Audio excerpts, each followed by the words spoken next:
当地时间25号，中美经济工作组第6次会议在美国华盛顿举行。中方重点宣介了当前中国宏观经济形势及近期正在推出的一揽子增量政策，并就美对华加征关税等措施表达关切。距离美国大选只剩下不到10天，眼下海外资本持续看好中国市场，多家美国企业高层近期相继访华，反映出怎样的心态与考量？来看报道。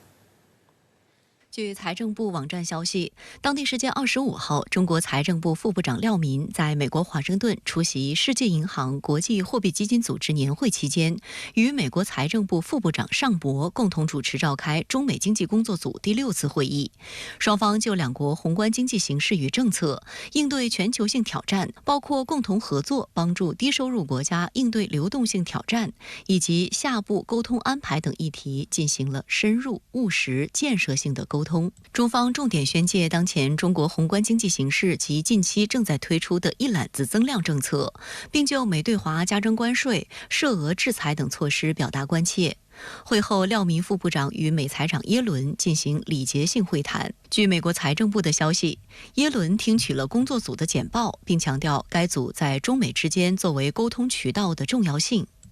廖民和尚博在1个月前的9月19号至20号主持召开中美经济工作组第5次会议。中方消息稿使用坦诚、务实、建设性形容会议氛围。此次财政部则是使用了深入一词，并特别点出中方重点宣介和关切的内容。观察认为，当前中国宏观经济正处于关键变化阶段，而美国拜登政府执政时期的经济成绩也成为影响民主党选情的重要因素。中美经济一损俱损，一荣俱荣，为了彼此都能够在稳定的经济环境下得到发展，美国也希望加强与中国的沟通与协调。因此，尽管眼下拜登政府任期即将届满，但此次中美经济工作组会议仍具备相当积极意义。从开会的频率上来看呢，这次会议的召开呢，也彰显了中美之间这个经济团队的沟通是通畅的。其实在第5次经济工作会议，他还提了一个限制对华投资的，还有就中国企业的利益的问题。这2个点呢，在这次会谈中呢，没有再出现了。那也就意味着在这2个方面可能是有进展的，所以这其实是一个比较积极的信号。今年9月下旬以来，中国政府针对宏观经济陆续推出一揽子增量政策，包括降准、降息、支持房地产市场的措施等，有效提振了国内和全球资本市场信心。然而，深圳卫视注意到，美方在会议中仍将重点之一放在批评中国存在所谓产能过剩的问题上。当地时间22号，美财长耶伦还批评中方最新一轮经济措施仍不足以刺激需求。对此，廖民表示，中国官员已向美国官员简要介绍了中国近期政策背后的详细考虑。北京外国语大学学者陈征向深圳卫视表示，此次中国政府推出提振经济一揽子增量政策，正值美国的降息周期。美方官员由此担忧，在降息周期释放出的流动性如果被中国的经济提振政策吸走，可能对美国经济造成冲击。因此，耶伦的表态存在美方自身利益考量。我认为他这个观点啊，也是立足于美国的经济实践，因为我们知道美国的经济呢，它的 GDP 构成有大量的是来自于消费，而中国 GDP 构成大量的是来自于生产，而美国人他的这套金融体系呢，它是鼓励举债消费的，这个其实是违背中国传统的这种财富积累观念的。我认为这个中国的消费都不太可能走美国消费的那样一条路子。廖民在美期间还表示，除货币政策外，中国还将加大财政政策逆周期调节力度，在化解地方政府债务、稳定房地产市场等方面实施一系列强有力措施，通过政府支出撬动社会投资，刺激消费，增加有效需求。中国有信心实现全年5%左右的经济增长目标，并继续为全球经济增长注入动力。廖民在美期间还接受了美国媒体的采访，针对外界关注的一揽子增量政策，廖民表示，此举主要围绕提振内需和实现年度增长的目标展开，但任何财政政策细节都要在2周后的全国人大常委会会议后才公布。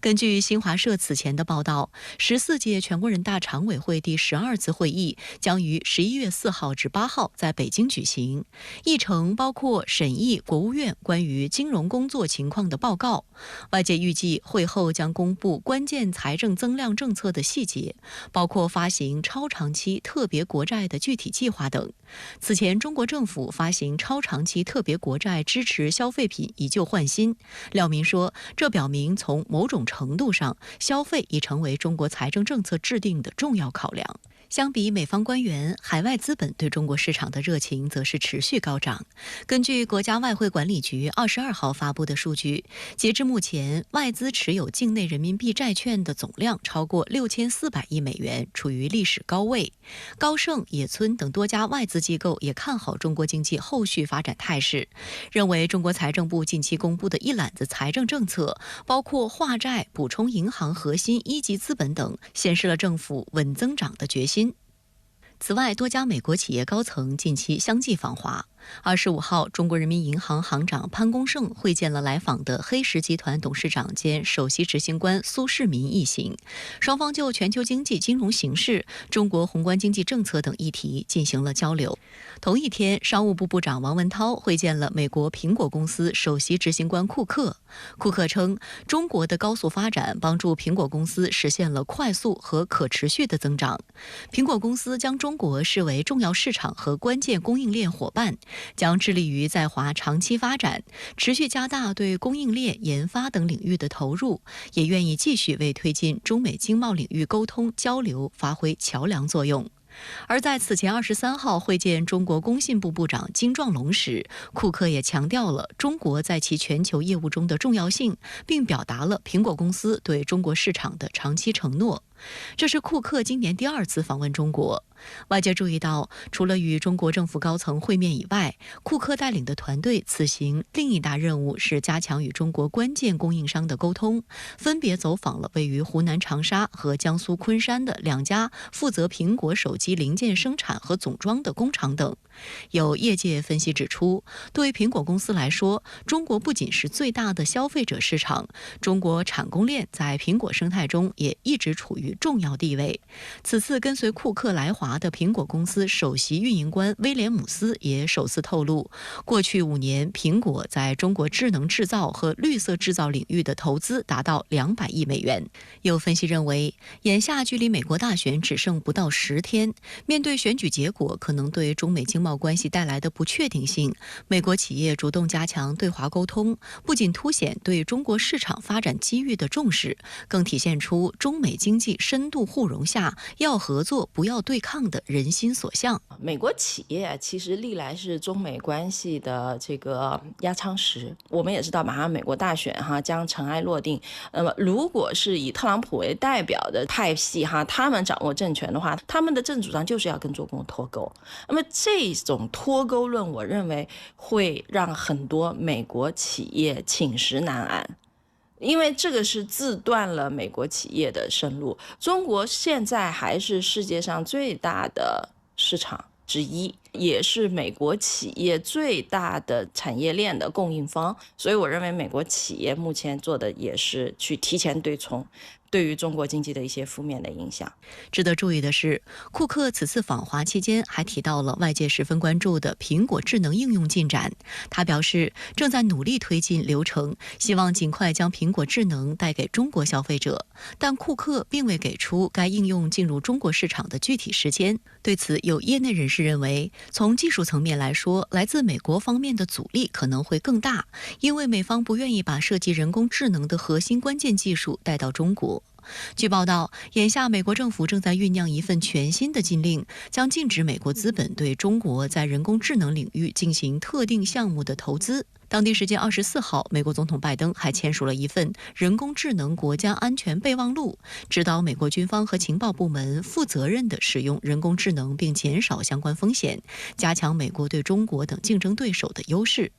有学者指出，当前美国大选选情焦灼，而美国官方仍在泛化国家安全，持续对华科技围堵。继任者若进一步升级对华关税战，将对中美经贸联系、科技发展产生令人担忧的负面影响。首先，特朗普团队的这些人，他们是极度的鹰派，有这种冷战的思维。他们认为我极度的施压，我就能够压中国屈服。但是中国不是日本。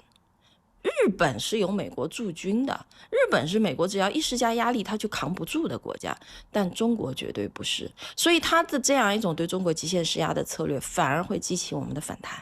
而这样的话会导致什么呢？是对等的报复，然后中美之间就会两边都会受到损失。我们要知道，共和党的这极端右翼，他们的终极目标不是加征关税，而是以加征关税为手段，要推动去中国化。那么这种终极目标是非常危险的。近日，美国再祭出价值约20亿美元的对台军售大单。中国外交部、国台办相继发声批驳美方此举，并表示将予以坚决反对。作为拜登任内的第17次对台军售，此次军售案有何不同？那首次对台出售的国家先进地对空导弹系统又有何玄机呢27号，国务院台办发言人朱凤莲应询表示，中方坚决反对美国向中国台湾地区出售武器，这一立场是一贯的、明确的。美方一再违背其领导人不支持台独的承诺，助长台独冒险行径，破坏台海地区和平稳定。我们对此坚决反对，敦促美方恪守一个中国原则和中美3个联合公报，特别是817公报规定，停止武装台湾，停止向台独势力发出任何错误信号。此前一天深夜，外交部发言人表示，中方强烈谴责，坚决反对，已向美方提出严正交涉。美国执意以台制华，以武助独，与美方领导人的不支持台独表态完全背道而驰，与双方稳定中美关系的努力完全背道而驰。中方敦促美方立即停止武装台湾，立即停止破坏台海和平稳定的危险行径。中方将予以坚决反制，并将采取一切必要措施，坚定捍卫国家主权、安全和领土完整。此次中方暂未祭出具体的反制措施，但深圳卫视注意到，今年以来，中方已就美对台军售实施5轮反制措施，涉及美方企业已达35家。最近一次在本月10号，中方宣布对边缘自治运营公司、亨廷顿英格尔斯工业公司、斯凯迪奥公司等3家企业及遥感舵公司创始人史蒂文·鲁德等10名高管人员采取反制措施。有岛内学者表示，美国对台军售也是其霸权主义扩张的具体表现，大陆方面的制裁措施一针见血，具有强烈的震慑效应。有观察也指，随着中方反制工具箱不断完善优化，对涉对台军售的美国军工实体的反制力度也将不断加强。最新的这笔对台军售案由美国五角大楼25号宣布，总价值近20亿美元，包括向台湾出售3套总价11.6亿美元的国家先进地空导弹系统，以及价值8.28亿美元的 AN/TPS-77 和 AN/TPS-78 雷达系统，其中将包括3套哨兵雷达系统、123枚增程版中程先进空对空导弹、2组导弹制导系统以及4套多功能资讯发布系统等。台防务部门声称，相关系统具备自动化侦察、火力分配指挥控制及情报整合功能。2型新式雷达的更换将增强目标侦测能力，并提升抗干扰效果。有报道则指，该系统或将部署至台北周边及重要军用机场，强化重要军事基地的防空战力。而为配合本轮军售，美方或将需要指派约26名美国政府代表和34名承包商代表，长期驻点进行设备处理和部署、系统检查、培训以及技术和后勤支援。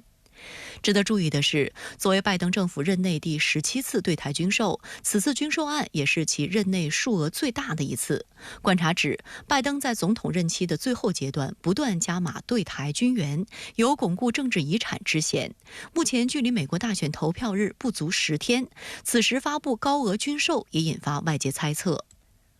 除了数额创纪录，此次美方还首次向台湾提供了国家先进地对空导弹系统。公开资料显示，这套导弹系统由挪威和美国合作研发，主要承包商为美国军工巨头雷神公司，最多可对120千米范围内的60个目标进行监控，拦截射程达50千米。目前在太平洋范围内，仅有澳大利亚和印度尼西亚使用该系统。值得一提的是，该系统使用雷神公司的 AIM-120导弹作为主要武器，台军若装备，无需再大量采购备弹。不过，有岛内军事专家就指出，本轮军售仍是政治意义大于实际意义。台军就算配备了这些系统，也不会提升多大战力，还意味着后续要继续乖乖交钱。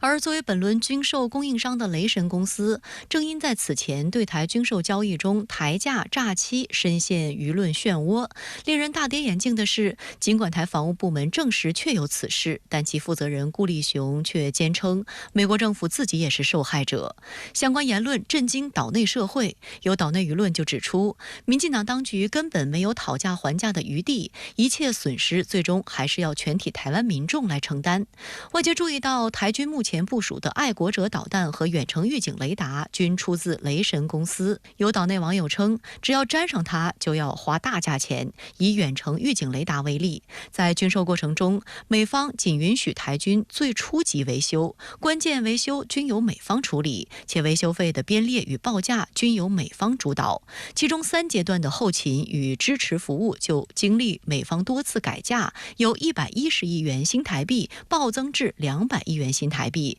且全由台湾买单。这意味着美方无需支付任何费用，即可共享这部分高机密情报。下订单是一回事，交货却是另一回事。目前，美国仍有大量对台军售订单积压。据华盛顿智库凯托学会近日揭露，截至今年8月，美国未交付台湾军售金额高达205.3亿美元。与之相比，2025年台防务总预算创新高，约6470亿元新台币，约合201亿美元。这意味着美国积欠的台湾军品价值已超过台当局1年的防务预算。报告还揭露，今年9月，在美军基地等待空运到台湾的军品共504个货运托盘，其中340个托盘上的军品遭受水损，包含发霉的防弹衣、40年前的炸弹以及无包装或无缓冲包装的机枪。岛内媒体披露，这些垃圾运来台湾后，还要台当局自身花钱销毁。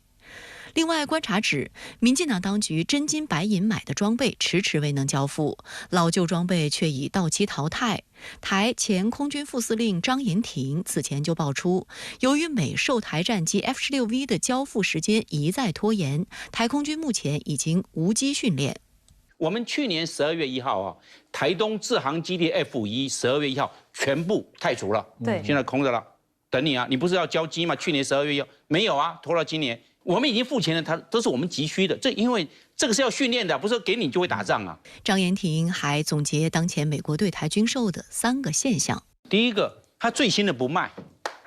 再来呢，已经付钱的他能够拖；对。那第3个呢，我们不要的，他出清存货。很重要原因是美国的生产力是有问题的，因为乌克兰战争，所以美国很多军火公司他们生产了很多的弹药啦，这些他们优先提供给这个乌克兰啊，那所以呢，台湾如果要的东西刚好跟他们要送到乌克兰的东西是同样的，是重叠的，那他就优先提供给乌克兰。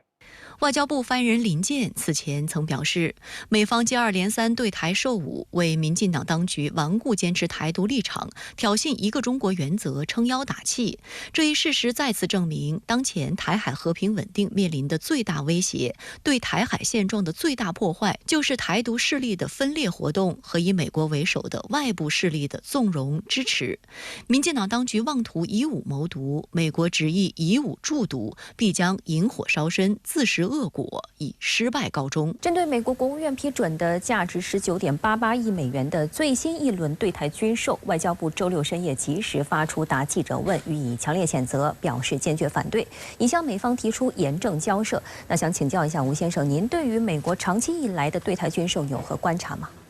是的，程倩，研判美国对台军售时，我建议从2个角度入手剖析，一个是从资金量的角度，也就是台湾当局花了多少钱；另一个则是从武器装备的性质，也就是美国卖了什么东西的角度。先谈资金量，如果仅从资金量的角度去看，拜登绝不是用对台军售宰客最狠的美国总统。但是衡量美国对台军售，仅能从资金的这个多少去考量吗？当然是不行的。再来看装备的性质，美国对台军售走的是所谓《台湾关系法》那套国内法。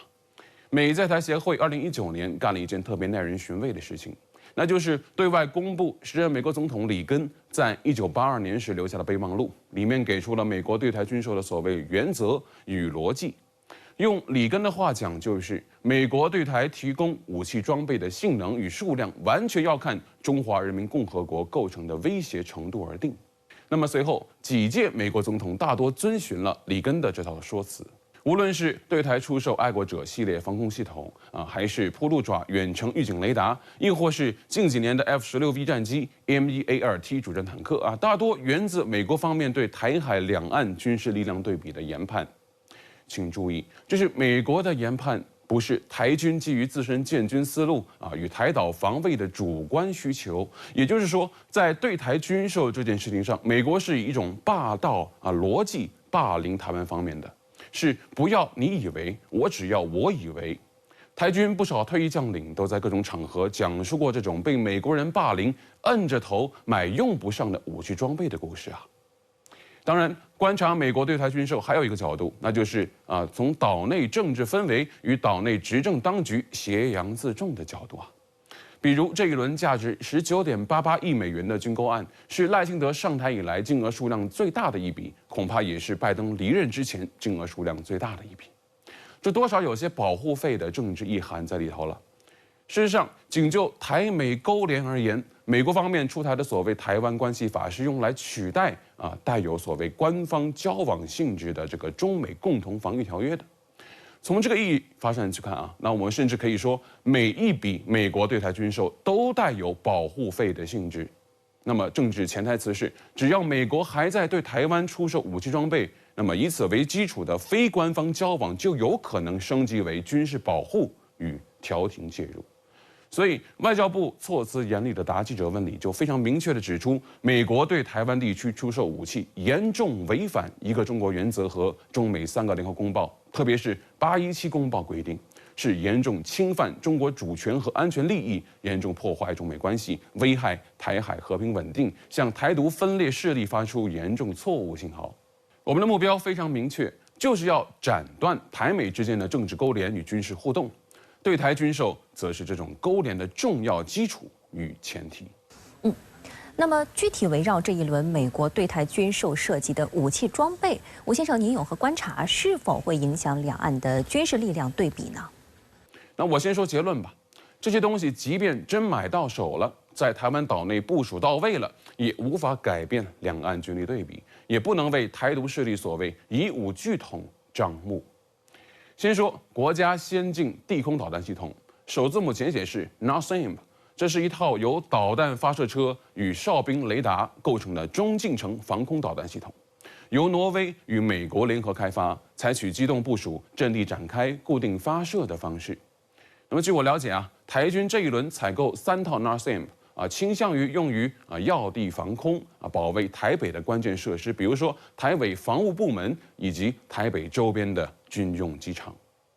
NASAMS 的特点是将战斗机挂载的空导弹放在地面上发射，扮演某种地对空导弹的角色增加这个弹药的泛用性。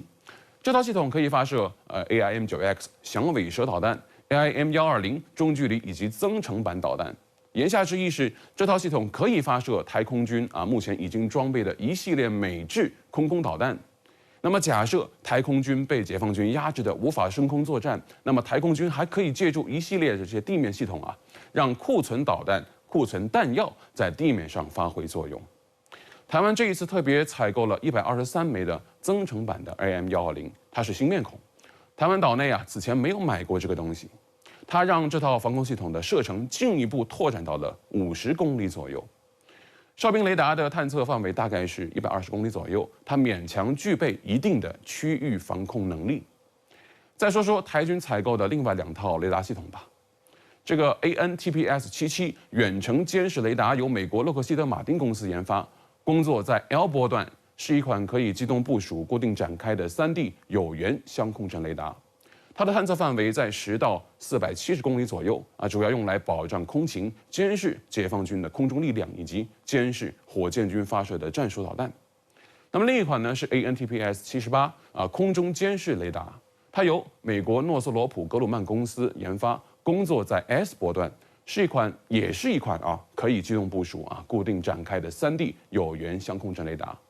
探测范围在450公里左右，特别优化了滤波性能，可以部署在风力发电机林立的台湾西海岸。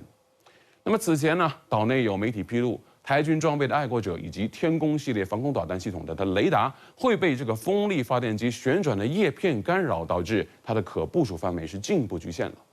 因此新款雷达确实在一定程度上解决了台军的某些所谓痛点。那针对美国新一轮对台军售，大陆方面会有怎样的反制手段？针对上述几款武器装备，在战时条件下，我们又有哪些针对性的手段呢？吴先生，美国对台军售有一个显著的特点，那就是定案付款与装备交付之间存在一个较大的时间空档期。也就是说，在这个不大不小的交付的这个空窗期内我们有文章可以做。前不久，由解放军东部战区实施的联合利剑2024B演习中，有一个新动向非常值得关注，那就是由中国海警派出的一批水面舰艇兵力对台湾岛实施了绕岛警戒巡航。这意味着大陆完全具备使用准军事力量，在和平时期针对台湾岛实施武器禁运、海上禁运的能力。要知道，由美国对台出售的几乎所有军事装备都需要使用民用船只运抵台湾。那么我们在必要的时候，完全可以援引中美3个联合公报为代表的国际法，以及反分裂国家法为代表的国内法，对台湾实施武器禁运，使用海警兵力拦截这些运送美式装备的民用船只，登船临检、驱逐、驱离，乃至于是查扣、封存，都是工具箱里的可选项。美国一而再再而三地罔顾中美关系大局，对台出售武器装备，那就要做好一招尽失、一失全无的心理准备退一万步讲，倘若台军陆续拿到了这些美式武器装备，那么在战时条件下，解放军也完全具备能力将它们全部摧毁。就以 NASAM 的这个防空导弹系统为例作为美国援助乌克兰的武器装备之一，他们在战场上被俄军发射的柳叶刀巡飞弹是直播式打靶，已经不是什么新闻了。就更别说台军的乐山雷达站、爱国者导弹阵地以及基德舰，早就在解放军这些年多个版本的攻台方案里，以五花八门的方式被摧毁过无数次。我还是那句话，两岸同胞都是中国人。没有什么心结不能化解，没有什么问题不能商量，没有什么势力能把我们分开。促统与反独是中央对台大政方针的核心要义。对支持统一的台湾同胞，我们以菩萨心肠爱之；对挟洋自重的台独分子，我们自有雷霆手段惩之。美国海军有一份野心勃勃的造船计划，预计在2052年拥有367艘舰艇，其中包括12艘新一代哥伦比亚级弹道导弹核潜艇和最多69艘攻击型核潜艇。然而，哥伦比亚级核潜艇的建造屡屡被曝面临困难。日前，负责建造潜艇的通用动力公司高管明确表示，由于主要零部件短缺，核潜艇建造计划要进一步放缓。23号，美海军潜艇总承包商通用动力首席执行官菲比·诺瓦科维奇在2024财年第3季度电话财报会议上称，美下一代战略弹道导弹核潜艇哥伦比亚级首舰因受到主要零部件供应延迟影响，建造工作将放缓。同时受到影响的还有弗吉尼亚级攻击核潜艇的建造工作。目前，哥伦比亚级核潜艇项目已经比原计划延迟了12至16个月左右，最快要到到2028年才能交付首艘舰艇。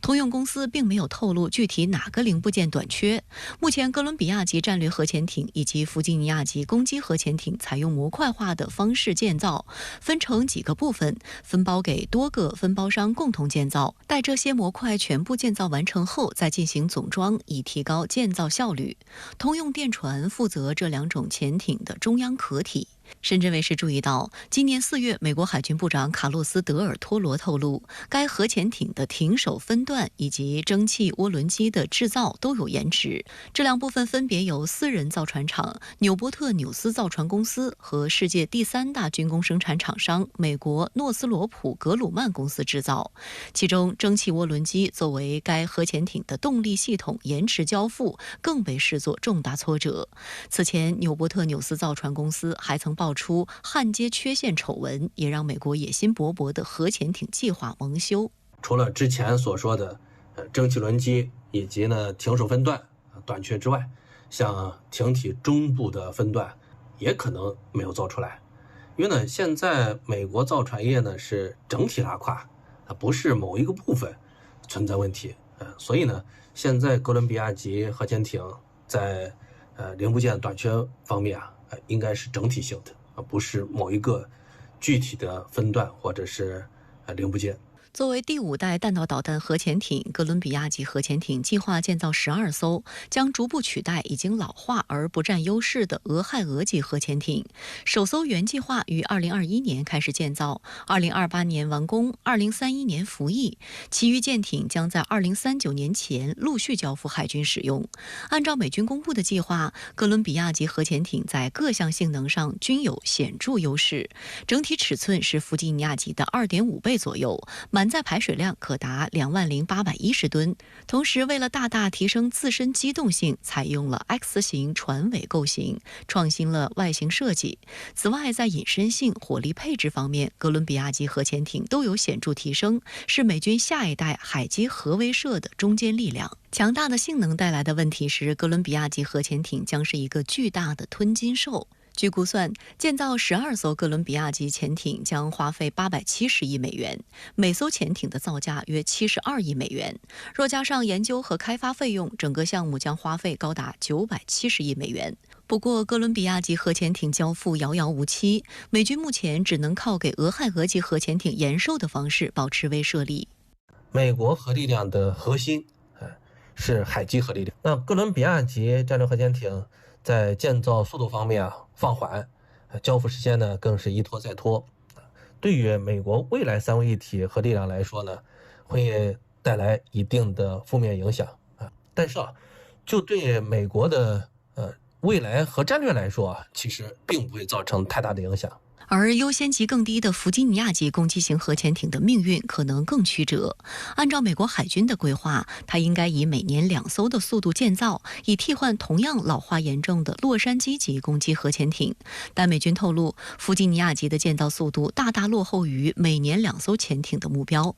这也将导致美英澳奥库斯计划受到直接影响。奥库斯协议由2个支柱组成，第一支柱就是为澳大利亚提供弗吉尼亚级核潜艇。澳大利亚新闻网站称，美国正全力保持1年2艘的速度建造新型弗吉尼亚级核潜艇，根本没有额外产能为澳大利亚建造新型核潜艇。美国传统基金会高级研究员布伦特·塞德勒直言，美国的首要任务必须是哥伦比亚级核潜艇的按时交付，奥库斯要排在第2位。除了哥伦比亚级战略核潜艇和弗吉尼亚级攻击核潜艇的制造受影响外，包括美国海军新一代导弹护卫舰星座级、企业号超级航母在内的多种军舰建造计划也出现1到3年左右的延期，现役舰艇也面临维修进度拖延的问题。分析认为，美造舰能力下降，一方面受去工业化政策影响，导致造船行业的全产业链处于低迷状态；另一方面，美海军缺乏连续统一的政策计划。近年来，美海军每年都会发布新的30年造舰计划，但计划内容经常前后不一，导致造船厂不敢随意扩大规模，加速造船业的萎缩。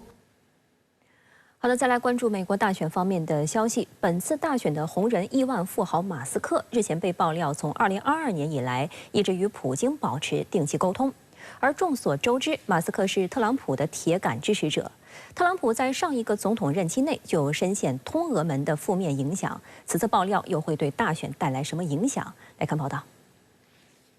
日前，特朗普在接受美国媒体采访时声称，他曾威胁俄罗斯总统普京，如果普京追击乌克兰，他将袭击莫斯科市中心。俄罗斯总统普京在喀山金砖峰会后的记者会上，对特朗普的这番言论一笑置之，称这是美国大选的一部分。России угрожать бессмысленно, потому что нас это только взбадривает. Но я такого разговора с господином Трампом не припомню. Сейчас очень острая фаза предвыборной борьбы в Соединенных Штатах. И я предлагаю по-серьезному к заявлениям подобного рода не относиться. 外界注意到，特朗普可能患有通俄门 PTSD， 也就是创伤后应激障碍。在他任总统期间，民主党主导对他发起了多轮攻击，甚至弹劾。因此，在这次参选以来，特朗普多次对俄罗斯进行强硬表态，但他也流露出真实想法。例如，他曾多次表示，如果再次当选，可能会在2025年1月就职前结束俄乌冲突，但他没有说明如何结束。今年4月7号，知情人士称，特朗普曾私下表示，如若他重返白宫执政，可能会向乌克兰施压，要求其放弃部分领土，从而结束俄乌冲突。最近特朗普关于俄乌冲突的一些言论和立场确实不同于以往，这可能跟美国的大选有着直接的联系。首先，特朗普以往的俄乌政策过于偏激，在建制派选民那里不太受待见。他主张与俄罗斯进行战略妥协，主张俄乌迅速停火，那么因此被批评为投降主义，担心他可能会出卖国家利益。其二呢，就是要与俄罗斯划清界限，因此呢，特朗普可能不排除说一些狠话，包括轰炸俄罗斯轰炸莫斯科，以此来提升选民对他的信任。总之呢，这个特朗普政策的这种调整，也说明呢，这个俄美之间未来改善关系恢复正常难度不小。实际上，特朗普任何与俄方的联系都被翻出来炒作。美国《华尔街日报》24号爆料，从2022年底开始，特朗普的铁杆支持者马斯克会定期与普京等俄罗斯高层进行对话，双方讨论的内容涵盖商业、地缘政治等话题，其中包括马斯克旗下的星链等业务。而俄罗斯总统新闻秘书佩斯科夫则否认了相关说法。佩斯科夫强调，普京与马斯克只有过一次接触，那还是在2022年以前。当时他们通了电话，内容是讨论双方认为未来比较有希望的技术发展方向及解决方案，以及俄方目前在相关技术领域取得的进展。